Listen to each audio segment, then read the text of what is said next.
الكريم اما بعد فاعوذ باللہ من الشیطان الرجیم بسم اللہ الرحمن الرحیم قال رسول اللہ صلی اللہ علیہ وسلم من قام رمضان ایمانا واحتسابا غفر له ما تقدم من ذنبه صدق اللہ مولانا العظیم وصدق رسولہ النبی الکریم الصلاۃ والسلام علیک یا رسول اللہ وعلی آلک واصحابک یا سید الانبیاء والمرسلین الصلاۃ والسلام علیک یا رسول اللہ وعلی آلک واصحابک یا محبوب رب العالمین۔ انتہائی قابل قدر قابل عزت حاضرین و سامعین، آج ہم نے رمضان المبارک کے اندر رات کو جو تراویح کی صورت میں نوافل جن کو ہم سنت موقدہ کہتے ہیں جو پڑھے جاتے ہیں اس کے بارے میں آج ہم نے گفتگو کرنی ہے۔ صحیح بخاری شریف کی حدیث نمبر 1129 ہے اور حدیث صحیح ہے۔ حضرت عائشہ صدیقہ ام المومنین رضی اللہ تعالیٰ عنہا آپ راوی ہیں کہ رسول اللہ صلی اللہ علیہ وسلم نے ایک رات مسجد میں نماز پڑھی، صحابہ نے بھی آپ صلی اللہ علیہ وسلم کے ساتھ یہ نماز پڑھی۔ دوسری رات بھی آپ صلی اللہ علیہ وسلم نے یہ نماز پڑھی تو نمازیوں کی تعداد بہت بڑھ گئی۔ تیسری یا چوتھی رات تو پورا اجتماع ہی ہو گیا تھا، لیکن نبی کریم صلی اللہ علیہ وسلم اس رات نماز پڑھانے تشریف نہیں لائے۔ صبح کے وقت آپ صلی اللہ علیہ وآلہ وسلم نے فرمایا کہ تم لوگ جتنی بڑی تعداد میں جمع ہو گئے تھے میں نے اسے دیکھا، لیکن مجھے باہر آنے سے یہ خیال مانے رہا کہ کہیں تم پر یہ نماز فرض نہ ہو جائے۔ یہ رمضان المبارک کا واقعہ ہے۔ اس کے علاوہ صحیح بخاری شریف کی حدیث نمبر 2008 ہے اور یہ حدیث صحیح ہے، اور مسلم شریف میں حدیث کا نمبر ہے 1779 اور یہاں پر بھی یہ حدیث صحیح ہے۔ ان ابا ہریرہ رضی اللہ عنہ قال سمعت رسول اللہ صلی اللہ علیہ وسلم یقول لرمضان من قامہ ایمانا واحتسابا غفر له ما تقدم من ذنبہ۔ میں نے رسول اللہ صلی اللہ علیہ وسلم سے سنا، آپ صلی اللہ علیہ وسلم رمضان المبارک کے فضائل بیان فرما رہے تھے کہ جو شخص بھی اس میں ایمان اور نیت اجر و ثواب کے ساتھ رات میں نماز کے لیے کھڑا ہو اس کے پچھلے تمام گناہ معاف کر دیے جاتے ہیں۔ اسی طرح ایک تیسری حدیثیں تو بے شمار ہیں، لیکن میں نے تیسری حدیث جو آپ کے سامنے پیش کرنی ہے وہ ہے صحیح بخاری شریف کی حدیث نمبر 2010 اور یہاں پر بھی یہ حدیث صحیح ہے۔ حدیث ویسے میں نے عربی میں نوٹ کی ہوئی ہے، لیکن میں آپ کو ترجمہ سناتا ہوں اس کا۔ حضرت عبد الرحمن بن قاری فرماتے ہیں کہ میں عمر بن خطاب کے ساتھ رمضان کی ایک رات کو مسجد میں گیا۔ سب لوگ متفرق اور منتشر تھے، کوئی اکیلا نماز پڑھ رہا تھا اور کچھ کسی کے پیچھے کھڑے ہو کر نماز پڑھ رہے تھے۔ اس پر حضرت عمر رضی اللہ تعالیٰ عنہ نے فرمایا میرا خیال ہے کہ اگر میں تمام لوگوں کو ایک قاری کے پیچھے جمع کر دوں تو زیادہ اچھا ہوگا۔ چنانچہ آپ نے یہی ٹھان کر حضرت ابی بن کعب، ان کا آواز بھی بڑا اچھا تھا اور ان کو حفظ بہت اچھے طریقے سے تھا، حضرت ابی بن کعب رضی اللہ تعالیٰ عنہ کو ان کا امام بنا دیا۔ پھر ایک رات جو میں ان کے ساتھ نکلا تو دیکھا کہ لوگ اپنے امام کے پیچھے نماز پڑھ رہے تھے۔ حضرت عمر نے فرمایا یہ نیا طریقہ بہت بہتر اور بہت مناسب ہے، اور رات کا وہ حصہ جس میں یہ لوگ سو جاتے ہیں اس حصے سے بہتر اور افضل ہے جس میں یہ نماز پڑھتے ہیں۔ آپ کی مراد رات کے آخری حصے کی فضیلت سے تھی، کیونکہ لوگ یہ نماز رات کے شروع ہی میں پڑھ لیتے تھے۔ اب یہ جو 3 روایتیں ہیں، اس کے علاوہ بھی کافی روایات ہیں، ان سے یہ پتہ چلتا ہے کہ رمضان المبارک میں کوئی خاص عبادت تھی جو حضور نبی کریم صلی اللہ علیہ وآلہ وسلم فرمایا کرتے تھے۔ اب کچھ لوگ جو یہ راگ لاپتے ہیں کہ جب ان سے کچھ اور نہیں نہ بن پڑتا تو وہ کہتے ہیں کہ جاوید احمد غامدی صاحب جیسے لوگ جو لبرل طبقے میں اپنے نمبر بڑھانے کے لیے یا لبرل طبقے میں اپنے آپ کو جو ہے وہ مشہور کرنے کے لیے وہ یہ راگ الاپتے ہیں کہ تراویح کوئی الگ عبادت نہیں ہے، یہ تہجدوں کو ہی حضور نبی کریم صلی اللہ علیہ وآلہ وسلم ادا فرمایا کرتے تھے۔ تو اب ان 3-4 روایتوں کو تو سامنے رکھ کے یہ پتہ چلتا ہے کہ تہجد تو رمضان اور غیر رمضان اور بھی حضرت عائشہ صدیقہ سے مروی ہیں روایتیں۔ آپ سے کسی نے پوچھا کہ رمضان میں حضور کتنی نماز پڑھتے تھے، تو آپ نے فرمایا رمضان یا غیر رمضان میں آپ 11 رکعتیں پڑھتے تھے، 8 نوافل اور 3 وتر۔ تو یہ رمضان المبارک کے روزے فرض ہوئے 2 ہجری میں،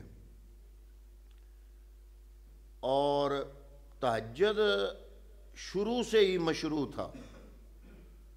اور پھر ان حدیثوں میں آپ کا جو لفظ ہے نا رمضان و غیر رمضان، اب غیر رمضان میں تو تراویحیں نہیں نہ ہوتی، تراویحوں کا تو تعلق ہی رمضان کے ساتھ ہے۔ اب گویا کہ یہ رمضان اور غیر رمضان کا یہ لفظ ام المومنین سیدہ عائشہ صدیقہ بول رہی ہیں حدیث پاک میں، تو یہ بتا رہی ہیں کہ یہ مشترک عبادت تھی جو رمضان میں بھی تھی اور رمضان کے علاوہ بھی تھی، اور یہ جو مشترک عبادت رمضان اور غیر رمضان باقی 11 مہینوں میں اور رمضان میں سب میں مشترک تھی، وہ صرف تہجد کی نماز ہے۔ اور آگے میں آپ کے سامنے 2-3 روایات اور پیش کرتا ہوں جو کہ اس جو میں نے آپ کے سامنے منظر کشی کی ہے اس کی وضاحت کر دیں گی۔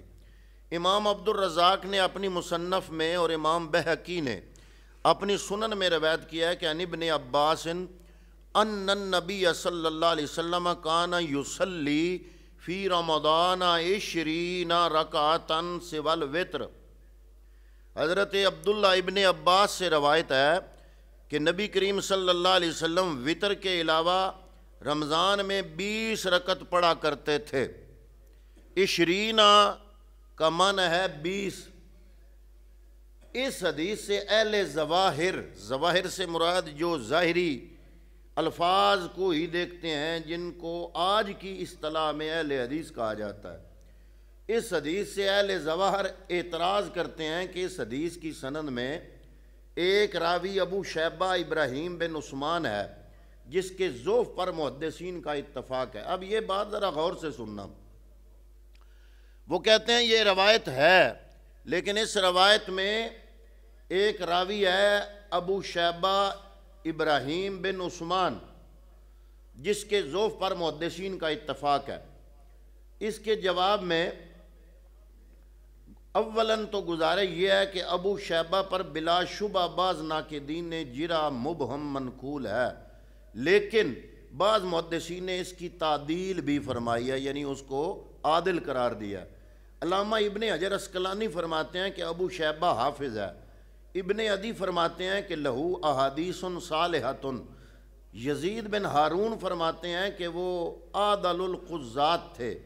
یہی وجہ ہے کہ شاہ عبدالعزیز محدث دہلوی اس حدیث کے بارے میں فرماتے ہیں کہ ابو شیبہ اس قدر ضعیف نہیں ہے کہ اس کی روایت کو مطلقاً نظر انداز کر دیا جائے۔ فتاوی عزیزیہ جلد نمبر 1 صفحہ نمبر 119۔ لیکن اگلی بات جو قابل غور ہے وہ ذرا سننا۔ دوسری بات یہ ہے کہ امام عبدالرزاق اور بہقی کو جس سند سے یہ حدیث پہنچی ہے اس میں بلا شبہ ابو شیبہ موجود ہے جس کے ضعف کے بعض محدثین قائل ہیں، لیکن امام ابو حنیفہ رحمۃ اللہ تعالی علیہ جنہوں نے اس حدیث سے استدلال کیا ہے، امام ابو حنیفہ کا اس حدیث سے استدلال اس زمانے کا ہے جب ابو شیبہ پیدا بھی نہیں ہوا تھا۔ آپ جو سمجھدار حضرات ہیں وہ ذرا سمجھیں گے، یعنی آج کا بندہ تو کہہ سکتا ہے کہ ابو شیبہ نے یہ روایت کی، یہ ضعیف ہے۔ اب روایت تو ضعیف نہیں، ابو شیبہ ضعیف ہے۔ ہم سے تو پہلے ہوا ابو شیبہ، لیکن جس امام نے اپنے زمانے میں 20 تراویح کا فیصلہ صادر کر دیا، اس حدیث پر استدلال کرتے ہوئے اس زمانے میں جس راوی کی وجہ سے یہ حدیث اب ضعیف ہوئی ہے، اس زمانے میں وہ راوی ابھی پیدا بھی نہیں ہوا تھا۔ تو امام اعظم ابو حنیفہ کا یہی تو لطف ہے کہ آپ نے فقہ حنفی اس وقت مرتب کر دی تھی جب بخاری شریف لکھنے والے امام بخاری پیدا بھی نہیں ہوئے تھے۔ جب امام بخاری پیدا نہیں ہوئے تو بخاری آئی ہی نہیں، مسلم شریف ابھی آئی ہی نہیں، ترمذی شریف ابھی آئی ہی نہیں، اور فقہ حنفی ان اماموں کے پیدا ہونے سے پہلے موجود ہے۔ تو اس لیے یہ امام اگر کہہ دیں کہ فلاں راوی ضعیف ہے، تو امام ابو حنیفہ جن احادیث سے استدلال کرتے ہیں یہ وہ زمانہ ہے جس زمانے میں کوئی حدیث ضعیف ہوا ہی نہیں کرتی تھی، ہو سکتی ہی نہیں تھی۔ وجہ اس لیے کہ تابعین نے صحابہ سے سنا، صحابہ نے حضور سے سنا، درمیان میں کوئی ایسا راوی ہی نہیں ہے جس کو ہم ضعیف کہہ سکیں۔ راوی اس وقت ضعیف ہوتا ہے جب سند لمبی ہو، جب تابعی کہے کہ میں نے صحابی سے سنا اور صحابی کہے میں نے محمد عربی سے خود سنا، اس میں کون ایسا راوی ہوگا جس کو کوئی بندہ کائنات کا کوئی انسان جس کو ضعیف کہے گا؟ تو پتہ چلا اس حدیث سے 20 رکعت تراویح کا اس زمانے میں استدلال ہو چکا تھا جب اس حدیث کو ضعیف بنانے والا ابو شیبہ ابھی پیدا بھی نہیں ہوا تھا۔ آگے جناب، لیکن امام ابو حنیفہ جنہوں نے اس حدیث سے استدلال کیا ہے وہ ابو شیبہ پر مقدم ہے، پس جن کی سند میں ابو شیبہ ہوگا وہ ضعیف ہوگی۔ امام صاحب جو اس پر کثیر مراتب سے مقدم ہے، ان کے حق میں اس حدیث کی سند ضعف سے کس طرح متصف ہو سکتی ہے؟ چنانچہ امام عبدالوہاب شیرانی فرماتے ہیں کہ اگر امام ابو حنیفہ کے مذہب کی کسی دلیل کی طرف راوی کے ضعف کی نسبت کی جائے تو وہ ضعف بعد کے راویوں کی نظر سے ہے۔ امام اعظم نے جس سند سے حدیث لی ہے وہ ان ضعیف راویوں پر مقدم ہے۔ میزان الشرعیہ الکبریٰ جلد نمبر 1 صفحہ نمبر 70 امام شورانی کی یہ کتاب ہے۔ تیسری بات یہ ہے کہ جب مجتہد کوئی مجتہد کسی حدیث سے استدلال کرے تو وہ اس استدلال کی وجہ سے، یہ جو کسی حدیث سے استدلال کیا جا رہا ہے تو کسی مجتہد کے کسی حدیث سے استدلال کرنے کی وجہ سے اس کا ضعف ختم ہو جائے گا، کیونکہ اگر اس کے نزدیک وہ ضعف ہوتا تو وہ مجتہد ہے، عام عالم نہیں ہے، وہ کبھی بھی اس سے استدلال نہ کرتا۔ یہ بھی امام عبدالوہاب ہی فرماتے ہیں۔ چوتھی بات یہ ہے کہ یہ حدیث آثار صحابہ سے مؤید ہے۔ یہ جو حدیث ہے نا 20 رکعت والی، یہ آثار صحابہ اس کی تائید کرتے ہیں۔ کیسے؟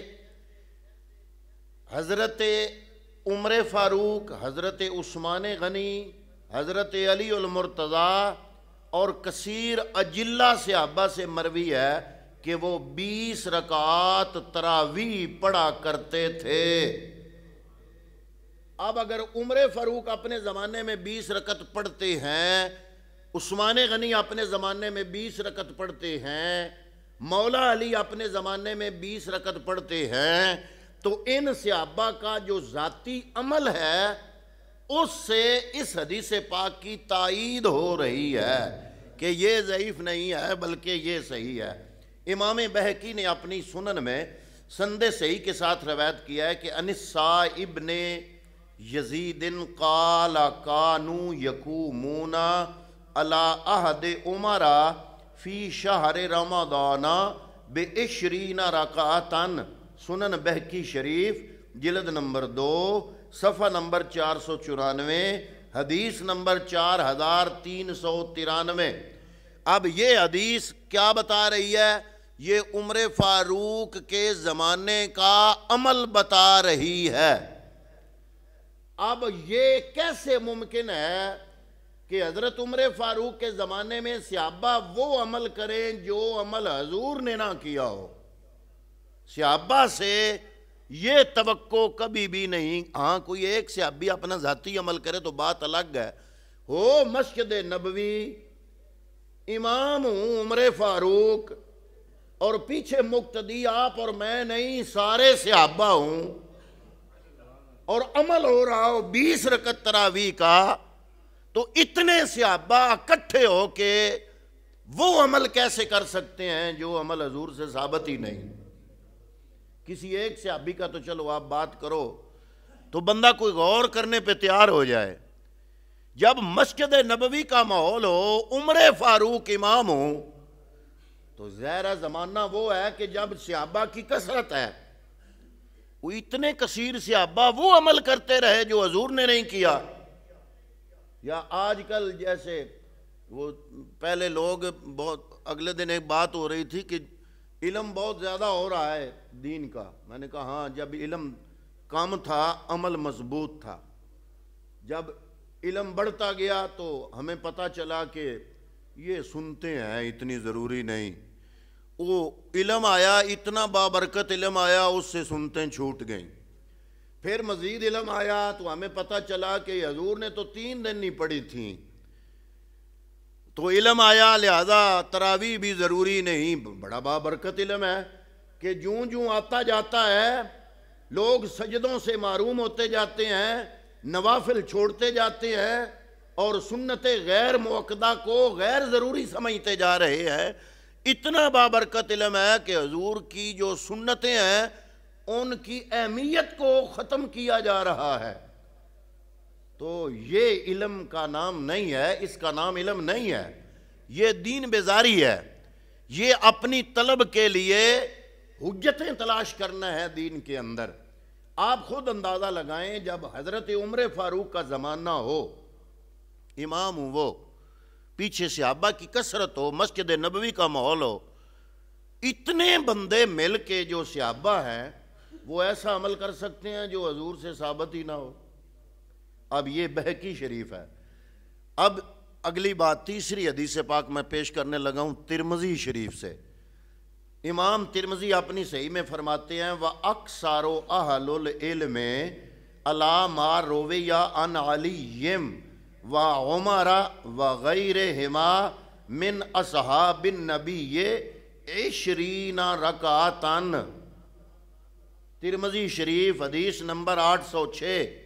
حدیث صحیح ہے کہ کیا مطلب کہ اکثر اہل علم حضرت علی اور حضرت عمر وغیرہ اور اصحاب نبی یہ 20 رکعت پڑھا کرتے تھے. 5ویں بات یہ ہے کہ حضرت عمر اور دیگر اجلہ صحابہ کا 20 رکعت تراویح پڑھنا اس امر کی دلیل ہے کہ ان کے پاس 20 رکعت پر اصل صحیح موجود تھی. ورنہ الیاذ باللہ لازم آئے گا کہ ان اجلہ صحابہ نے حضور صلی اللہ علیہ وسلم کی مخالفت کی ہو، اور یہ صحابہ کرام سے کبھی بھی متصور نہیں ہو سکتا. بہقی نے ان 2 روایتوں کو اس طرح جمع کیا ہے کہ پہلے صحابہ کرام نے 11 رکعت پڑھی کیونکہ حضور کا تہجد کا عدد مشہور 11 ہی ہے، اور قیام اللیل تراویح اور تہجد دونوں میں قدر مشترک ہے. پس اس قدر مشترک کی وجہ سے اولاً صحابہ کرام تراویح بھی 11 رکعت پڑھتے رہے. پھر جب ان کے نزدیک دلیل سے ثابت ہو گیا کہ حضور 20 رکعت تراویح پڑھتے تھے تو انہوں نے تراویح کے لیے 20 اور وتر کے لیے 3 کا عدد اختیار کر لیا، اور پھر اس پر اجماع ہو گیا.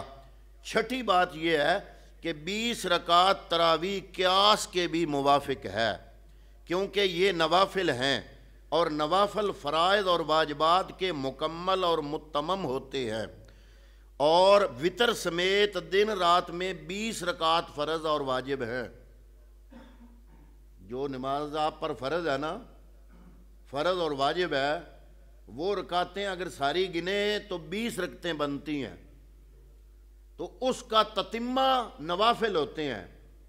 اس لیے قیاس بھی اسی طرف مائل ہوتا ہے کہ 20 رکعت اگر 5 ٹائموں کے فرض اور وتر بن کے وہ 20 رکعت بنتے ہیں تو ان کا تتمہ یہ ہے 20 رکعت تراویح۔ اور 7ویں بات یہ ہے کہ تہجد رمضان و غیر رمضان میں عام اور مشترک ہے، اور تراویح رمضان کے ساتھ خاص ہے۔ تہجد تو ویسے بھی آپ پڑھتے تھے، جب روزے فرض نہیں ہوئے تب بھی پڑھتے تھے۔ یہ جو حضور نے فرمایا نا من قام رمضان ایمانا، یہ جو قیام لیل ہے نا، قیام لیل، یہ تہجد نہیں ہے۔ قیام لیل رمضان المبارک میں یہ وہ کوئی خاص عبادت ہے جس میں قیام لمبا ہوتا تھا، اور وہ یہی ہے 20 رکعت۔ اور دوسری بات یہ ہے کہ تراویح رمضان کے ساتھ خاص ہے اور منفرد ہے، اور عام کو خاص کا عین قرار دینا شدید غفلت ہے۔ روزے 2 ہجری کو فرض ہوئے، اور تہجد اس سے پہلے بھی مشروع تھی، اور روزوں کی فرضیت کے بعد حضور صلی اللہ علیہ وسلم نے فرمایا جعل اللہ صیامہ فریدۃ و قیامہ تطوعا، مشکات شریف۔ پس معلوم ہوا کہ تہجد مقدم ہے اور تراویح مؤخر ہے، اور مؤخر کو مقدم کا عین قرار دینا محض خود فریبی ہے۔ وہ ہیں ہی پہلے، تہجد پہلے ہیں۔ ابن ابی شیبہ، مصنف ابن ابی شیبہ، حدیث نمبر 7680، ان شتیر بن شکل وکان من صحاب علی رضی اللہ عنہ انہ کان یؤمہم فی شہر رمضان ب20 رکعۃ ویوتر ب3۔ حضرت شتیر بن شکل سے روایت ہے، اور وہ حضرت علی کے اصحاب میں سے تھے، کہ حضرت علی رمضان میں 20 رکعت تراویح اور 3 وتر پڑھاتے تھے۔ اب حضرت علی تک تو سارے صحابہ کو یہی ہے کہ 20 ہیں۔ بخاری شریف لکھنے کے بعد اگر مسلمانوں کو کوئی مسئلہ بن گیا 20 سے، تو اس میں صحابہ اکرام کا تو کوئی قصور نہیں ہے۔ آگے جناب البہقی فی السنن الکبریٰ، حدیث نمبر 4396، ان عبد الرحمن السلمی ان علی قال دعا القراء فی رمضان فامر منہم رجلا یصلی بالناس 20 رکعۃ قال وکان علی یوتر بہم۔ حضرت ابو عبد الرحمن السلمی سے مروی ہے کہ حضرت علی نے رمضان المبارک میں قاریوں کو بلایا۔ کس نے؟ حضرت علی نے رمضان المبارک میں قاریوں کو بلایا، اور ان میں سے ایک شخص کو 20 رکعت تراویح پڑھانے کا حکم دیا، اور خود حضرت علی انہیں وتر پڑھاتے تھے، کیونکہ آپ امام تھے۔ وتر مولا علی خود پڑھاتے تھے، اور قاریوں کو بلا کے ان کو حکم دیا کہ تم 20 رکعت تراویح ان کو پڑھایا کرو۔ اس کے بعد مصنف ابن ابی شیبہ، حدیث نمبر 7692، اور طبرانی فی المعجم الاوسط، حدیث نمبر 798، ان ابن عباس، حضرت عبداللہ ابن عباس سے مروی ہے، قال ان النبی صلی اللہ علیہ وسلم کان یصلی فی رمضان 20 رکعۃ سوى الوتر۔ حضرت عبداللہ ابن عباس سے مروی ہے، فرمایا کہ حضور نبی اکرم صلی اللہ علیہ وسلم رمضان المبارک میں وتر کے علاوہ 20 رکعات تراویح پڑھا کرتے تھے۔ کون؟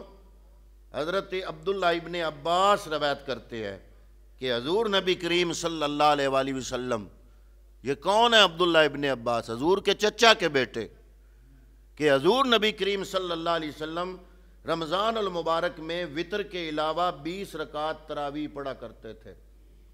تو اب ان کی روایت حضور نبی کریم صلی اللہ علیہ وآلہ وسلم جو پڑھا کرتے تھے اس کی گنتی بیان کر رہی ہے، اور عمر فاروق اور مولا علی اور حضرت عثمان غنی کے زمانے میں انہوں نے اپنے اپنے زمانے میں 20 کا حکم دیا، اور 20 پڑھائی جاتی رہیں۔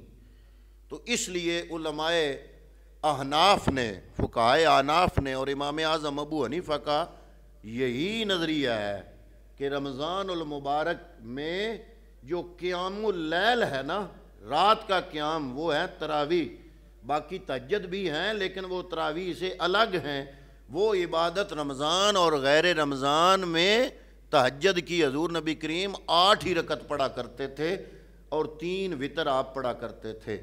تو پتہ چلا کہ یہ جو حضور نبی کریم کے زمانے سے صحابہ کرام رضوان اللہ تعالیٰ علیہ مجمعین مولا علی تک جو ترتیب کے ساتھ اور مسلسل جس پر عمل ہوتا رہا وہ 20 رکعت تراویح تھیں۔ دعا ہے کہ اللہ رب العالمین ہمیں رمضان المبارک میں قیام اللیل کرنے کی توفیق عطا فرمائے۔